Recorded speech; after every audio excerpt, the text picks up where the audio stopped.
This is the Bryan Hyde Show. Hey, welcome to the show. Eric Peters joins me, and Eric, all I can say is it's a good thing because there is so much going on here. We're going to talk today about a number of instances in which the narrative, the official narrative, is falling apart like a soup sandwich. And I don't even know where to begin because there are so many places this is happening. Any place particular you would like to start? Well, one we might pick up on, you and I talked for a little while off the air about this movie, The Apprentice, that I stumbled on that came out, I guess, about 2 years ago. And I thought it was a very interesting movie for a number of reasons. And one of them was something that I had totally forgotten about, which is that when Trump was a young man in the early 70s, another man took him under his wing. And essentially, Trump was the apprentice of this man. And that man was Roy Cohn. And Roy Cohn was the archetypical fixer. He was a villain of almost unimaginable magnitude. He was an aide to Joe McCarthy back in the 50s. He then became a good friend of Richard Nixon's. And he's just this totally nihilistic, amoral shyster lawyer who would not be restrained by any considerations of right or wrong. And he gave Trump 3 rules. And the rules were to always attack, attack, attack. Number 1, by any means necessary. And the second was to deny and admit, to deny everything and admit nothing. And then finally, even when they've got you dead to rights, refuse to concede that you're wrong or defeated. Does it sound familiar? Very much so, but not just for Trump. I mean, I see a lot of politicians operating like that, but how curious that, I've heard of Roy Cohn. I had not made the connection to he and Trump before. Nor had I. Again, it was a piece of forgotten history for me, which I was kind of ashamed of. I ought to know these things, but it's particularly interesting to me because, a large portion of Trump's following consists of nominally Christian people, and they seem to not have any problem with this man being completely amoral, unwilling to ever acknowledge that he's wrong about anything. In fact, to just literally fart in our faces, forgive the language. A good example of this, a couple of days ago, he publicly lauded Albert Bourla, the head of Pfizer, this criminal, this guy, who profiteered off the misery of 320 million Americans, doubled down on all the vaccine stuff, and awarded yet another sweetheart federal deal to Pfizer to milk Americans dry for the sake of this criminal scumbag. And how can people of any good faith look at that and not be appalled? Okay, let me push back a little bit though, and I want to get your reaction on this. What you're saying rings true, and I think anybody who can still be objective. I know there's some people who can't help but put Trump above, their ideological or their political loyalty. But what about all the effort that was undertaken by the deep state, the spying, the Russiagate, the arrests, the indictments, and so forth? I feel pretty safe in saying the deep state, or at least the Washington swamp, threw an awful lot of garbage at Trump trying to take him down. I have a hard time believing that was all for show. I think that was a legitimate effort to destroy him and to marginalize his supporters. Having said that, I see him doing things that I find extremely disagreeable. At the same time, I feel a bit of sympathy for the guy just because of what has been thrown at him. Maybe I'm just being manipulated. Well, yeah, I did too. And I think that's part of the art of the con, if you will, to generate sympathy and resentment and anger. I think one of the reasons Trump was elected in the landslide was because of the outrage of everything that occurred during the prior 4 years, including specifically the use of the power of the federal government to suppress people's speech, to marginalize people, to pariahize people, which is why it is so infuriating to now find that this man who was elected to supposedly prevent that from ever happening again is doing exactly that. He is going after people like Jimmy Kimmel, who he personally doesn't like. Again, I'm not carrying water for Jimmy Kimmel. I'm just pointing out the man's an entertainer. He's got a show. It's not the business of the federal government to decide what we're allowed to watch, just like it's not the business of the federal government to decide what we're allowed to see on X or social media back during the pandemic. He's pushing this Real ID stuff. He's cozying up to these tech bros who are trying to impose a Palantir-based surveillance system on us. He is essentially saying that if you criticize whatever the government of Israel does, you're anti-Semitic.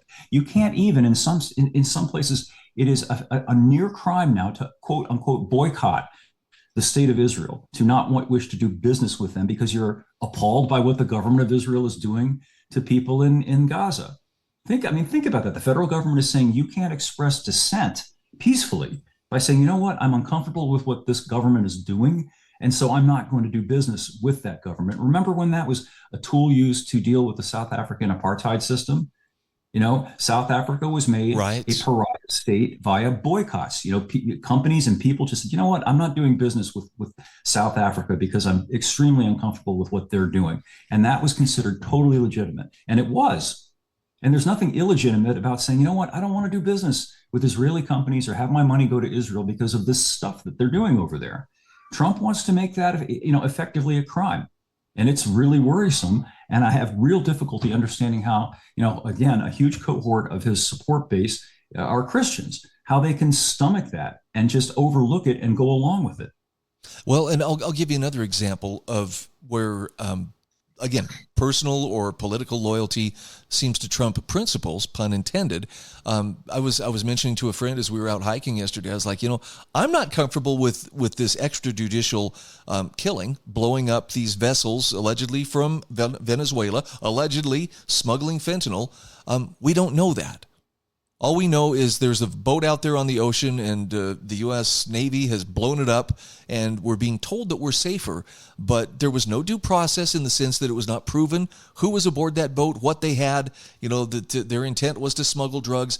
We just are supposed to take the president's word, kind of like back in the Obama administration, that they're bad and therefore on the president's word, we can blow them up. And the response that my friend gave me, and this kind of shook me a little bit, was he goes, well, but they've been doing that for years. And it's like, that doesn't make it okay, right. Though. Doesn't make it okay, but he's right. And bad ideas, unfortunately, are kind of like cancer, in that if you don't do something about it, it's going to kill you eventually. And I trace this back many, many decades. I often write articles about things like the so-called drunk driving checkpoints, which are based on the same idea. These sort of dragnet ideas. The federal government, the state government, they assert that we have to deal with whatever it is. Pick your category: drunk drivers, terrorists, narco traffickers, and essentially you're guilty until proved innocent, and you're subjected to a treatment as if you had done the thing. And this has been going on for decades, and Americans have gotten used to it. The whole idea of probable cause that used to be a bedrock principle of this country, i.e., you have to establish that somebody is probably doing something bad and illegal before you begin to go after them. Before. Yes. So getting back to this Venezuela thing, leaving aside that it's extraterritorial. I mean, we're not even talking about within the United States, but setting that aside, what you said is exactly right. We don't know who these people are. It could have been a random yacht out there. We don't know is the point. And there's something really troubling about just blowing people up on the basis of say-so and implication that they might be up to something. Because, as much as some people might want to cheer that, if that doctrine is accepted, watch out, because it can end up turning around and being applied to you too. And that was actually how I responded to my friend. I was like, but when Trump isn't in office and when it is a Democrat next time, what's to stop that same kind of reasoning from being used against, us? Anybody who's not in lockstep, anybody who's not chanting with the same enthusiasm as the members of the party. We're in a very dangerous place. And, and as much as I want to believe, Trump is the one that's going to save us, it should be pretty clear. He's not Kamala and company, and thank goodness for that. But we're not out of danger, not by a long shot. I don't know that he's better than Kamala. I've really come down the road quite a way. Because I think if we had Kamala and Kamala were pursuing the same authoritarian actions that Trump is, the people who support Trump or who are nominally conservative, certainly Christians, would be up in arms about it. Right now we've got the people who are supporting Trump being kind of insouciantly indifferent to the fact that we're being slow marched into martial law. The president is on the verge of declaring the Insurrection Act, and effectively that's martial law. Effectively, he can declare you, me, anybody he wants to. Oh, it's just those bad people, the anti-ICE protesters, the Antifa people. But the principle matters. Once that happens, yep, it metastasizes. And Trump is exactly the kind of personality to do that, because he is somebody who has the attitude that if you don't support him absolutely in every way, then effectively you're some kind of a traitor. Even if it's well meant, you raise your hand and say, well, Mr. President, I disagree with this, and here's why. You're with the enemy. I mean, he's even worse in this respect than George Bush was. And that's quite something. That was bad. Yeah. I'm glad you mentioned these ICE protests and some of the escalating, well, I'll just call it what it is. It's violence that's escalating in these cities, Chicago and Portland and so forth. It seems like there's testing being done there on the part of Antifa and the people who are, I believe they're paid protesters out there, pushing back against ICE and federal troops coming. Somebody jokingly pointed out, oh, look, northern states for the first time are realizing, hey, they're sending federal troops in to enforce something that the president wants. And it's like, the Southerners had a few thoughts on that a few years back. Absolutely. It didn't turn out too well for them, did it? Not at all. The latest thing, I can't remember the person's name, but the mayor of Chicago, whoever that is now, Brandon Johnson. Has declared the city a safe zone, or what do you call it, a sanctuary city from ICE. And, then Trump's going to kick that up because he'll view that as a challenge. And so he'll send in his federal shock troops. And at what point does the shooting begin between these state level authorities and federal authorities?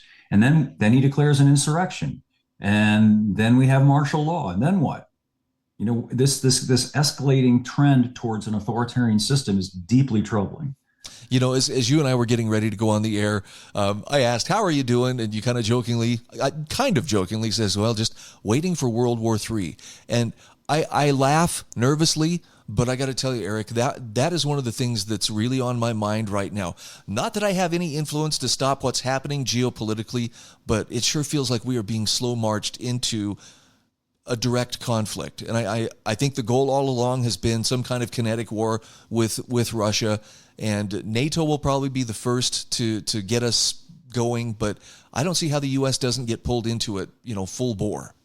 Yeah, it's very interesting. You and I grew up in the Cold War. We remember the Soviet Union, and I don't know how you feel about it, but I never really worried too much about the Soviet Union nuking us, because my thought was that the Soviet Union was run by basically sane people, and they weren't interested in mutual annihilation any more than we were.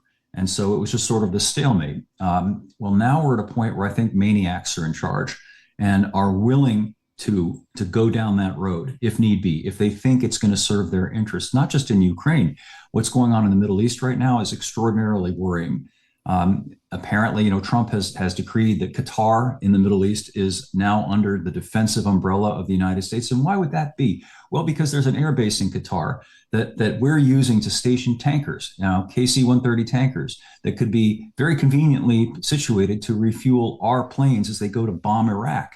And Netanyahu is now implying that the Iranians once again are, just short of having nuclear weapons, and they're gonna detonate a nuclear weapon in the United States, which is absurd. But I wouldn't be at all surprised if the Israelis, frankly, detonated a nuclear bomb in the United States, because they're losing the narrative war. People are cluing into that state being out of control, and if they feel like they're losing a grip on that narrative, they might just do something like that, and boom, and then it's game over for all of us. And, I know this is skating onto the thin ice. I hear it cracking around me even as I say this, but the news that came out about Israeli-aligned financiers and others buying influencers, and paying American influencers. Pop, right? Yeah, I mean, it's $7,000 a pop for a post on social media. And I mean, on the one hand, it's like, great, you've got people to carry your water. And I kind of feel bad for the people who took the bait and were willing to essentially sell their soul in a buyer's market. Yeah. And, I wonder who paid for that. It was probably us. Ultimately, we pay taxes. The taxes end up going into foreign aid. Huge chunk of that goes to Israel. And so we get to pay for these influencers to peddle their nonsense about what's going on over there. And we can't have an honest conversation. And I think people are tired of that. I think I'm personally very, very tired of being accused of being anti-Semitic for questioning anything that Netanyahu or the state of Israel does as distinct, implying that somehow I hate Jewish people because I hate what Netanyahu is doing. That is such a greasy vile tactic to deploy.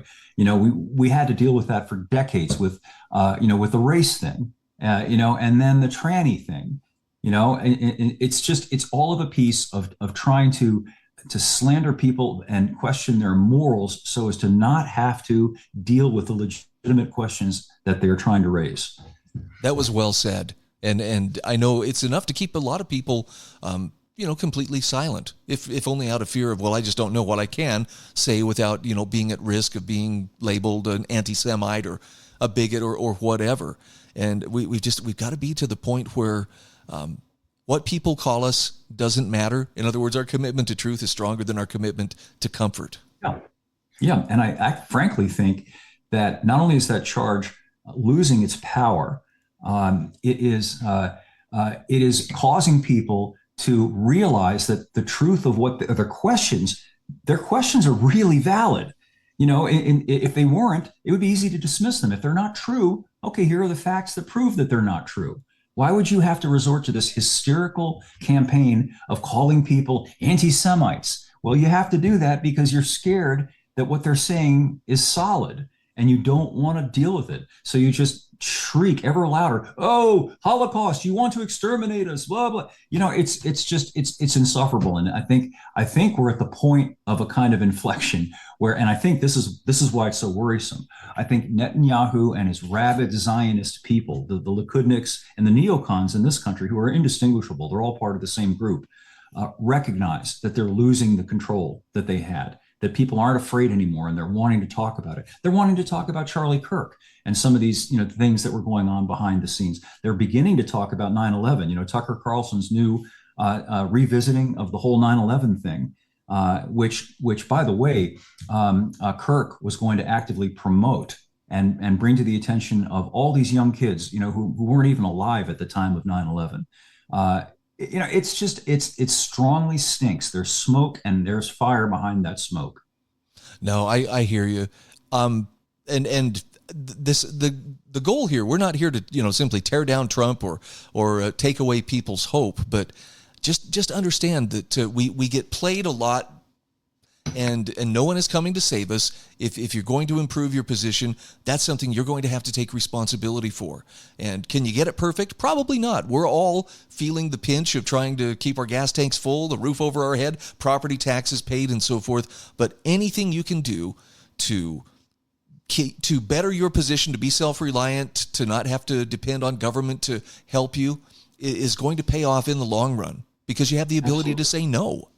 Yeah, absolutely. I don't know whether you have seen this. There's an interesting new streaming show that takes three families and puts them back basically in the 1880s. Have you seen it? I haven't. So they have to give up their devices and modern life basically, and they have to try to live according to how things were back then. And it's entertaining to watch, but at the same time, it's also educational in that it's like, wow, remembering and recovering the skill sets that we used to have is important.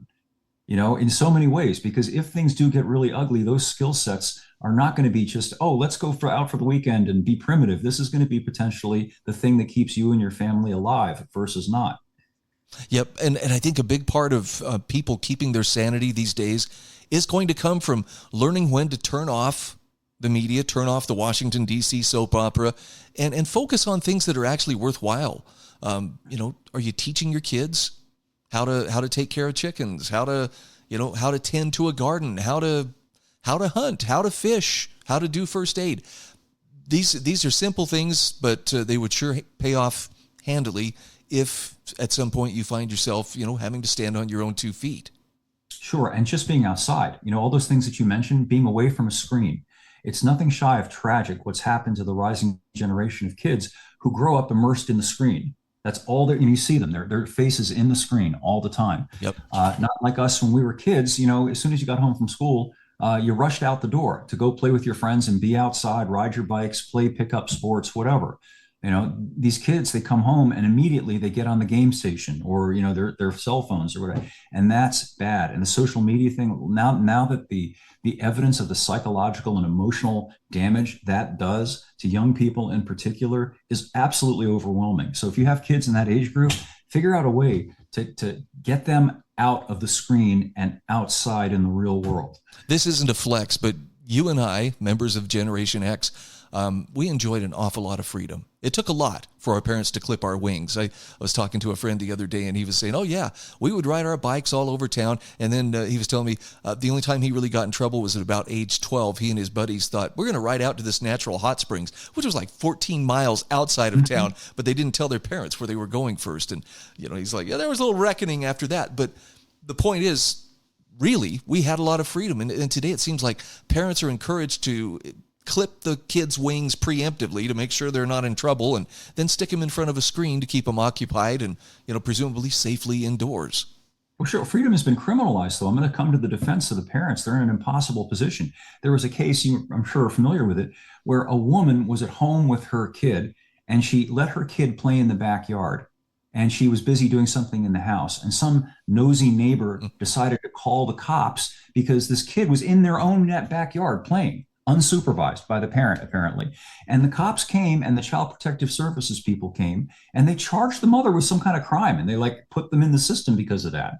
Like you said, it was common back in the day for kids 10, 12 years old to go out and ride their bikes all afternoon, miles away from home, and that wasn't a crime. People just did that. Parents, encouraged it. And so as a result, we developed that sense of autonomy and freedom far sooner than today's kids, who are really cloistered. You hear the term helicopter parent. Well, there's also the helicopter government.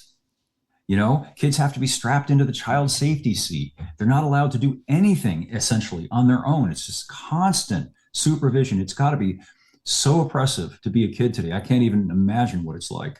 Well, I know I like to leave listeners with solutions, and I'm going to just echo what Andy Frisella says on his podcast, and that is the ultimate act of rebellion is to become a truly excellent individual, and I mean in every possible way. Physically, you're taking care of yourself, mentally and spiritually taking care of yourself, financially you're as independent as you can be, self-sufficient. That's how it's done. And when you do that, you inspire the people around you to do likewise. And I think, especially for people of our generation, we have a responsibility to, especially Gen Z and the upcoming generations, to show them that that's the way to go, as opposed to sit on the curb and cry harder for Big Daddy to come and save you. I think one of the most powerful things that Charlie Kirk demonstrated was thoughtfulness and consideration toward people that he disagreed with. He would entertain questions from these sometimes very agitated and loudmouthed people, and he would calmly try to have a conversation with them. And that was really effective. As a culture, we become so ideological. You encounter somebody that has a different point of view, and the voices raise, and you shout at each other. There's not a conversation of, well, let me hear why you think that way, and here's my point of view in reply, and let's see where we differ and why. That's something that we have got to recover too. If we want to have a civil society, you can't have a civil society where everything's ideological, and you base your friendships and everything else on who is in lockstep with you ideologically. Amen. I think this is probably a great jumping off point right here. Eric, thanks as always for sharing your thoughts on the passing scene. Who knows what the next week will bring, but I'm sure we'll have some fun stuff to talk about. I bet we will. Thanks again. You bet. This is the Bryan Hyde Show.